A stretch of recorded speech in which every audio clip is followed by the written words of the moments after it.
నమస్కారము. నా పేరు ఇమ్మడి పుష్పలత. నా భర్త పేరు ఇమ్మడి పురుషోత్తం. మా ఆయన డివిజన్ నెంబర్ 20 నుండి కార్పొరేటర్గా పోటీ చేస్తున్నాడు. యాక్చువల్గా మాకు కాంగ్రెస్ పార్టీ అన్యాయం చేసింది.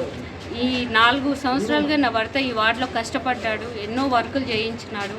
హైమాక్స్ లైట్లు కానివ్వండి, డ్రైనేజ్ వర్కులు కానివ్వండి, మోరీ కానీ అది మన రోడ్ వర్కులు కానివ్వండి, ప్రతి ఒక్కటి నా భర్త చేయించినాడు. పార్టీ టికెట్ ఇస్తామని చెప్పేసి మోసం చేసేసిండ్రు. అది ఏవో కారణాలు కావచ్చు. అది ఒకటి ప్రతిపక్ష పార్టీ వాళ్ళ ప్రెషర్ కావచ్చు, లేదా పార్టీలో కుల వివక్ష కావచ్చు, ఏదైనా కావచ్చు. కానీ నా భర్తకు అన్యాయం జరిగింది. కాకపోతే ప్రజల ఒక సపోర్టుతోన మేము ఇండిపెండెంట్గా మేము పోటీ చేస్తున్నాము. మేము గెలిచినాక కూడా మా వార్డుని ఎంతో అభివృద్ధి చేసుకుంటాం. గెలవకముందే మేము చాలా వర్కులు చేస్తున్నాము. కాబట్టి మా వార్డు వాళ్ళు వచ్చేసి మాకు సపోర్ట్ చేస్తున్నారు. మేము ఉంటాం మీ వెనకాల, మీరు ఉండండి అన్న, మీరు పోటీ చేయండి అన్న అంటే అని చెప్పేసి నా భర్తకు సపోర్ట్ చేశారు. ఇప్పుడు నా వెనకాల ఉన్న వాళ్ళు కూడా మా వార్డు వాళ్ళే ఉన్నారు, వేరే వాళ్ళు ఎవరూ లేరు. ప్రతి ఒక్కరు మాకు సపోర్ట్ చేస్తున్నారు. ప్రతి చోట కూడా మాకు మీకు అన్యాయం జరిగింది లేదు, మేము ఉంటాము, మేము తోడుగా ఉంటాము, మిమ్మల్ని మేము గెలిపించుకుంటామన్నా, మీరు అభ్యర్థి ఇండిపెండెంట్గా వచ్చినా సరే మేము గెలిపించుకుంటామని చెప్పేసి హామీ ఇస్తున్నారు. మేడం, ఇప్పుడు మీరు ఇండిపెండెంట్ అభ్యర్థిగా నిలబడి ఇంటింటికి మీరు ప్రచారంకి వెళ్తున్నారు. సో ప్రచారంలో జనరల్గా అంటే మీకు ఇక్కడ ఉన్న సమస్యలు ఏ సమస్యల గురించి ప్రజలు మిమ్మల్ని అడగడం జరిగింది?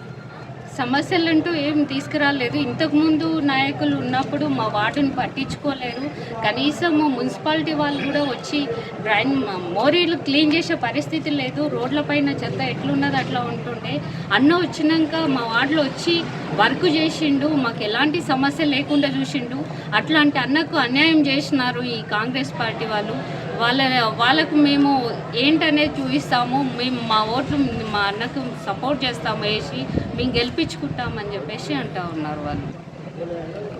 ఒకవేళ మీకు ఇండిపెండెంట్గా మీరు గెలిస్తే మళ్ళీ ఏదైనా పార్టీ మిమ్మల్ని ఆహ్వానిస్తే మీరు అందులోకి వెళ్తారా? ఉన్న పార్టీలోనే ఉంటాం. వేరే పార్టీ ఇండిపెండెంట్గానే కొనసాగించి సో ఇవి ఇక్కడ ముందున్న భర్త కాంగ్రెస్లో ఉంటూ పనిచేసినాడు. టికెట్ ఇస్తామని చెప్పేసి మోసం చేసినారు. లాస్ట్ మూమెంట్లో మోసం చేసినారు. ఇస్తామనే హామీ ఇచ్చినారు. లేదు నువ్వు ఈ వార్డు చూసుకో, నువ్వు ఈ వర్క్ చేసుకో అంటే అని చెప్పింది వాళ్ళే. వర్క్ చేసింది నా భర్త. కాకపోతే లాస్ట్కి వస్తే మోసం చేసినారు. ఈ ప్రచారంలో భాగంగా మీరు అంటే ప్రజలకు అంటే ఇప్పుడు రెగ్యులర్గా ఉండే సమస్యలు కాకుండా ఇంకేమైనా మీకు వాళ్ళు చెప్పడం జరిగిందా? డెవలప్మెంట్ విషయంలో కానీ లేదా మీరు ఇంకేమైనా వాళ్ళకి ఏమైనా హామీలు ఇస్తున్నారా?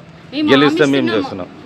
మేమేమంటున్నామంటే స్వచ్ఛ భారత్ అని ఎట్లా ఉందో మా వార్డుని స్వచ్ఛ వార్డుగా మేము తీర్చిదిద్దుకుంటాం. ఎలాంటి సమస్య లేకుండా, ఎవరు కూడా మాకు ఈ సమస్య ఉందని కాల్ చేసేంత వరకు మేము తీసుకురాము. దాని ముందే మేము మీరు గ్రహించి మీరు దాన్ని పరిష్కరించారు.